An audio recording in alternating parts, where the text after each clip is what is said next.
Hello everybody, I am Keaton and this is Kid Catholic, Season 9, Episode 25, the season finale. And before we get into today's video, I want to thank you all for 5,000 subscribers. I've been talking about it for the past couple weeks, how we are trying to hit 5K, and we got to 5,000 subscribers, and I couldn't have done it without you guys. It really means a lot to me, and doing this for over 4 years, being able to reach this goal, it's honestly just amazing. So I want to say thank you to every single one of you who have subscribed to my channel, because it does mean a lot. And I also want to say thank you for the reception on the last video. It was one of my most popular videos that I've had in a while, and I was prepared for a lot of blowback, but I actually got so much support, like an overwhelming amount of support from that video, to people who I know in person and you subscribers in the comment section. So I want to say thank you all so much for that. And really quickly, something that I just want to add in, something that I don't normally do because I don't like my videos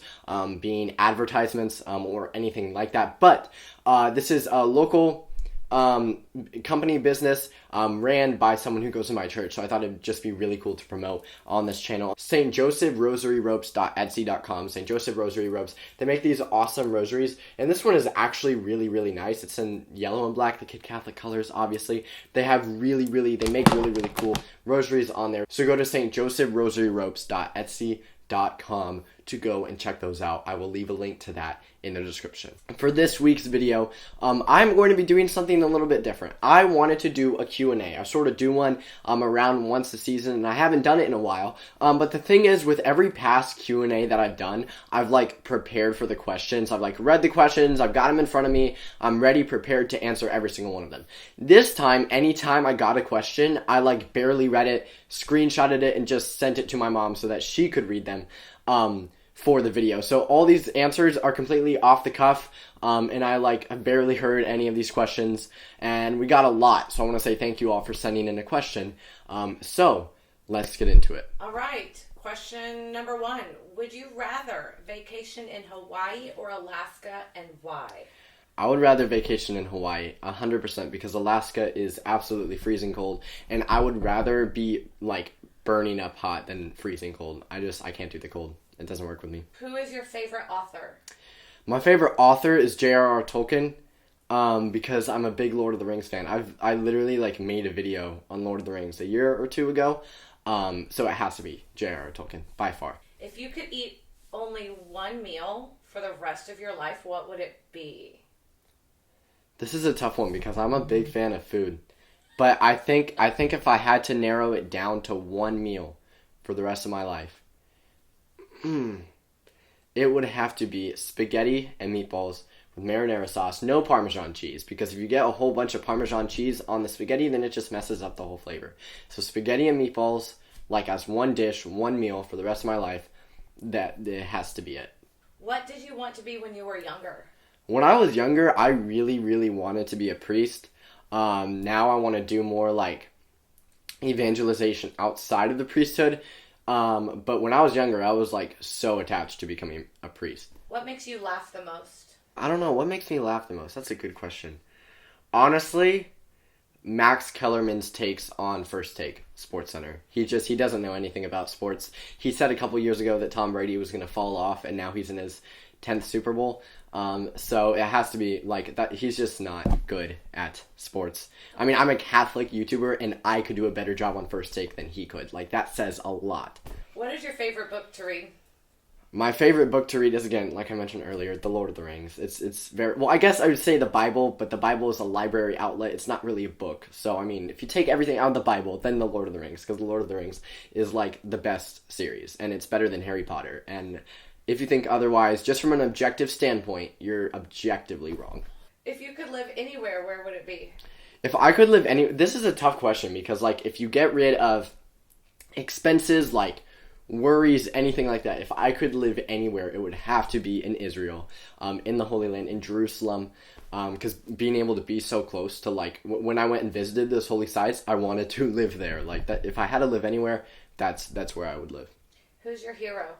That's actually literally on my shirt. It says, "Who's your hero?" And it has Jesus on it. So Jesus, I mean, obviously. But outside of, Catholicism hero, because obviously it's Jesus and the saints and all that. But outside of Catholicism hero, it's Russell Westbrook, because he's the best I've ever seen. What movie can you watch over and over without ever getting tired? I feel like this is going to be my answer to every single movie or book question. The Lord of the Rings. Specifically, The Lord of the Rings, The Return of the King. Because The Fellowship is the best out of the books, but I think The Return of the King is the best out of the movies, just because it's so good. I remember the first time I watched it, I was crying. It was amazing. What food have you never eaten, but you would really like to try? I think... I don't know. I feel like that's a good question. I'm a big fan of food, so like if I see something that doesn't look good, then I just don't try it, because I'm not like the type to go out of my way to try those things. So I don't know. I mean, I everything I've tried, at least I think. So yeah. What is your favorite subject in school? My favorite subject in school. That would probably have to be, obviously theology and English. Those two are top. Just because that's more what I'm good at. I'm not like with that geometry, math stuff. We're learning proofs now, and I've never been like more like stressed with math than now. So probably those two. As a follow-up to that, what's your favorite thing about your school? What's my favorite thing about my school? I'd say the favorite thing about my school is how easy it is to get involved in things. Like, I know, like, going to bigger schools, does that make sense? Going to bigger schools, because I go to a Mount St. Mary's Catholic high school, a small Catholic high school. Going to bigger schools, it's, like, harder to get involved in a lot of things, but at my school, it's pretty easy. Like, I'm involved in Stuco, I'm involved in Webcast, so things like, I'd say that is probably my favorite part about my school. Can you break down the evolution of Kid Catholic hairstyles? I went through a lot of phases that I'm not proud of, and that anybody who ever knows me has the ability to go on YouTube and search it. There was the short hair, there was the blonde hair, which was on here. There was the mullet, which was on here for a while. The mullet with brown tips. No idea why I did that. I had blue hair for a little bit, but I don't think I ever... I don't think I was ever on Kid Catholic with blue hair. And then this. And the fact that that's all free to go and look at on the internet. It's not the most pleasant thing. But hey, for senior year, I want to either go bald or bring back the mullet. I want to do something crazy for senior year. Like, out there. Like, extremely out there. The only problem is, I don't know if people will take me seriously, like, in Kid Catholic. So that's, like, the one thing holding me back. But I'm hoping to. Have you discerned your vocation? And if so, do you have any advice for those that are? I am discerning my vocation. I mean, it's not like a set decision, and at this age it really shouldn't be. But the number one advice that I would give to someone discerning a vocation, and I think that, I mean, it sounds the simplest and makes the most sense, but it's true, is to just like completely take your own wants out of it. Because at the end of the day, our vocation is about what God wants. And He's not going to make us do something that we're going to hate or that we're going to think is awful and bad. He's not going to make us do that for a living. Whatever He's called us to do, we're going to love. But it's just a lot easier to figure that out if we let Him decide instead of weighing what we want.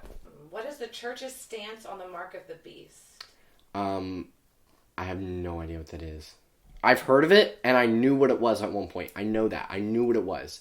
And then, like, with school, I've gotten very good at things going in one ear and out the other. So that's probably a video, because a lot of times I research before my video. So that's probably a video that I do research on. How can Westbrook be that trash? I have this friend of mine who we debate basketball a lot. And that was his question. And the response is Westbrook is a top 5 point guard of all time. He's not as good as Steph Curry. You have obviously Magic in there. You have Stockton in there, but Westbrook is the 5th best point guard of all time. He's not bad. He's bad this season because he injured his quad, but he's like amazing. So I don't think that that's a fair assessment. I've been getting bullied at school. Are there specific verses you think would help in this situation? There are specific verses. Not off the top of my head, but the number one thing I would say to getting bullied is absolutely talk to an adult. And I think that that's something that like we as and me going to high school, I know we hear that a lot. It's like, oh, if you're getting bullied, talk to an adult, talk to an adult. And we're never actually given the reasons as to why that's a good idea, because in my thought process, it's, hey, well, I don't want to snitch, I don't want to get people in trouble. The thing is, the problem will only get worse if it's just kept a secret that you just know about and nothing's done about it. The only way it can have a peaceful resolution is if you go and talk to an adult. So that is the number one advice that I would go give. Someone who you trust, someone who you know can handle the situation well, because, I mean, that's not a thing that should be tolerated or that you should have to put up with. Thoughts on saving yourself for marriage?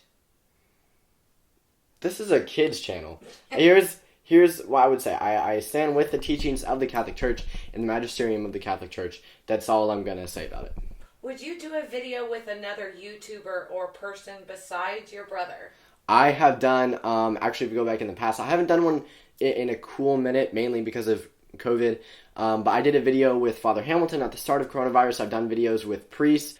I did one with a focus missionary, Jana Claire. I did one with a local politician. I've done one with, like I said, a lot of priests. I did one with a seminarian. When I went to the Holy Land, I did one with Dr. Edward Surrey. So I've done quite a bit of videos with other people, and those I actually really enjoy because it's good to get to like interview people and sort of hear what they have to say. Have you seen a miracle, a healing, etc., and what are your thoughts? This is a good question. I actually have, I've experienced it. And this is one that I didn't even know the full story of until a couple years ago. When I was about 6 or 7, I kicked a statue and it fell on my head because I was just, the genius kid who did that. I couldn't get it off, and I don't really remember this because I was sort of in and out of like dreams and not dreams. But I remember hearing the stories about what had happened. And apparently it was like a serious skull fracture that like did not look good. And so when they did a MRI at the hospital, they saw like it needs treatment. So they took me in an ambulance to Children's Hospital. And on the way there, it was actually my mom who had posted something about asking for prayers because it wasn't looking good at the time. It was like a pretty serious head injury. And so she was asking for prayers for it. And so we get to Children's Hospital, and they do an x-ray there just not that long after they had at the previous hospital. And the fracture, the entire thing was just completely gone. And so that's a story that I really like telling because it's sort of one that it's not sort of one. It is one that I experienced, but that I don't really remember all too well. But I think it's an awesome story because anybody who doesn't believe in miracles just clearly has not heard of many miracle stories because there are a lot of awesome ones. Your perspective on dating in high school, is it purposeful? When is it worth it? I think that dating in high school is an okay thing if it isn't just with the intentions to date just to date. Does that make sense? Like we shouldn't date somebody just because that's what everybody else is doing. If dating is a good thing and it's what leads to marriage, it's how we get to marriage. But the thing is, we should have in the back of our head that marriage is the end goal, not just, oh, I'm just going to date because it'll be a cool, fun thing in high school, and then when we go to college, it can end. Like, I don't think that that's... And obviously, I'm not saying that, like, everybody you get with in high school you have to marry, but you should have the intentions of doing so, at least when you start dating them, because that's the whole purpose of dating. Why is abortion not a right? That answer is pretty simple, and I've answered it a lot of times on this channel. Abortion is not a right because it explicitly murders another human being, and nobody has the right to kill anybody else, whether that's the death penalty, whatever it may be. Abortion is included in that. Abortion is not a right. Abortion neglects the baby's right to live. Are you interested in joining the priesthood, or would you rather get married or stay single? Yeah, well, we'll see what God's call is. That's what I'm going to say about it for now. I have seen one of the live streams for your church's mass, and it looks so beautiful. It's like a mixture of the Latin Mass and Novus Ordo Mass. What is that kind of Mass called? There's several questions here. Do you want me to do them one at a time? Yeah, we can do them one at a time. All right. What is that Mass called? That Mass is technically the Novus Ordo Mass. because it is in the order of Novus Ordo. It just takes things from the Tridentine Mass, like the priest facing away from the people, 6 candles on the altar, things like that. So that technically doesn't have a name. It's just, it's basically a more traditional version of Novus Ordo. Do you like the Latin Mass, the Novus Ordo Mass, or your church's Mass better?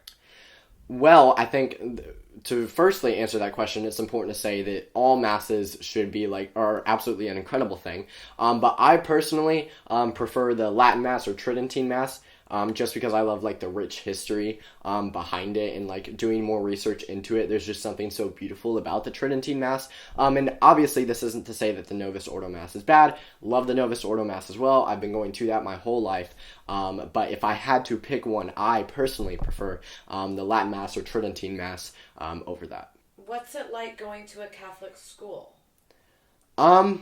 There's also, the next question is, do you like homeschooling or Catholic school better? Saying what it's like going to a Catholic school, I feel like I have to contrast that with going to a public school, and I've never been to a public school. So that's a little bit of a hard question to answer. I would say it's Catholic. We go to Mass, so that's a plus. But do I prefer going to school or homeschooling? This is a question that I've gotten a lot, and I always struggle with it because it's not like I prefer one over the other. I prefer one over the other for different reasons. Homeschool, I could quite literally sleep until 10 and still get my schoolwork done, and it'd be perfectly fine. There wasn't all this waiting for everybody else to be finished and waiting in line for lunch and all this. It was a lot more to the point.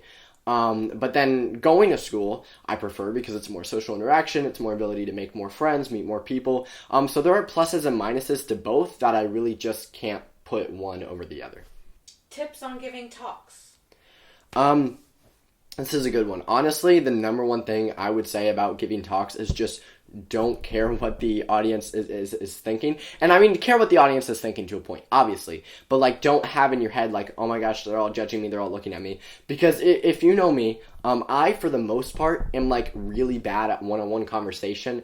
Whenever I'm having a one-on-one conversation with someone, I'm really quiet, and it kind of makes me feel awkward because I have going through my head anything I say, they're going to judge me for right now. But then I could get out on stage and talk in front of 500 people, and I am, it's perfectly fine with me. Because in my head, I have, at this point, if I embarrass myself, then I embarrass myself. At this point, I'm just going to let it out there. And so the number one thing I would say on giving a talk, even if it's not a Catholic talk, is to just not have in your head that everybody's judging you, because that's not true.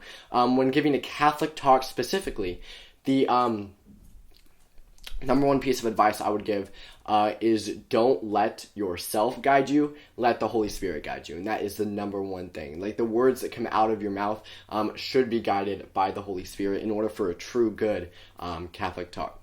Can you please explain the different kinds of Catholicism, Roman, Byzantine, etc.? This is a good question. This is a question that I could spend a 15-minute video over. So I'm not going to answer it quickly right now because there's not really a quick way to sum it up. I mean, there are different sects of the Catholic Church. What I will say is that is a very good video idea, and I don't think I've done one on that before. So that is something to keep in mind. Where did we get the 9 choirs of angels? I gotta be completely honest with you. I try to know as much about Catholicism as I can. I didn't know that the 9 choirs of angels were a thing until just a couple seconds ago. So maybe I should do research on that and make that a video as well. Could you talk about some of the Christian allegories and symbols in Lord of the Rings, as I am reading it now and love finding allegories in different things? I love this question for a couple reasons. One, I absolutely love Lord of the Rings, in case you haven't been able to tell already. Two, I made a video on this. Three, my mom is actually taking a master's class on Lord of the Rings right now, and so I've gotten some from that. There are a lot of Christian allegories in that, and in fact, it really is a Christian series. If I were to go in and name every single one, then this would be a whole video, which again, I literally made a whole video about that. So I would refer you to the video that I made about that. It's about Christianity and Lord of the Rings and how they coincide and how Christianity fits into Lord of the Rings. Have you read Narnia? I have not read Narnia, but I've heard that it's good, and considering the fact that I like Lord of the Rings, I feel like I'd like it. So yeah. Do you have any Catholic book recommendations? The Bible. There's this one really good book that I'm reading on St. Clair. And a lot of Catholic books that I've read have mainly been saint stories, and that basically any story about a saint in a book is one that I would suggest, because those are just so good to get more like in depth. I read one on Saint John Vianney. I'm reading one on Saint Clare of Assisi. Those are really good. Have you read, this is your final question, have you read Consoling the Heart of Jesus by Michael E. Gately? No, I was not, but no, I have not. But thank you for the suggestion. It's a good idea. Well, thank you all. This has been a 20-minute video. So thank you guys so much for all the questions. And again, thank you all so much for 5,000 subscribers. It has been an awesome over 4 years to get to this point. And I'm happy to continue doing it every single week. And I want to say thank you to each and every one of my subscribers who have subscribed to help support this ministry and what I do. And thank you for submitting so many questions. I really, really like videos like these. And once again, I mentioned this in my past couple videos, I am giving talks again. And as things are starting to reopen up, I'm happy to go and give an in-person talk. I'm happy to give a talk over Zoom as well. And I'm also happy to give an in-person talk to your school, church, parish, youth group, whatever it may be. Please let me know. I love giving talks. Like I said, just talking in front of a lot of people, it's something that I really enjoy doing. So if you want to reach out to me about doing that, you can email me at kidcatholic1@gmail.com and just tell me what you want and we can work details out from there. Or go to my website, kidcatholic.com, and go to the Contact Me page. And then submit what you want to say from there. So thank you all so much for the questions. Please go check out my website. Like I said, kidcatholic.com. You can watch all my videos on there. You can contact me on there. You can read about me. You can get your own Kid Catholic t-shirt on there. Please like the video and please subscribe. Again, thank you guys for 5,000. Please comment any saint or topic suggestions that you might have. And then once again, thank you all so much for the reception on last week's video. And thank you all so much for an awesome Season 9. And I will see y'all next week. And hi, Brielle.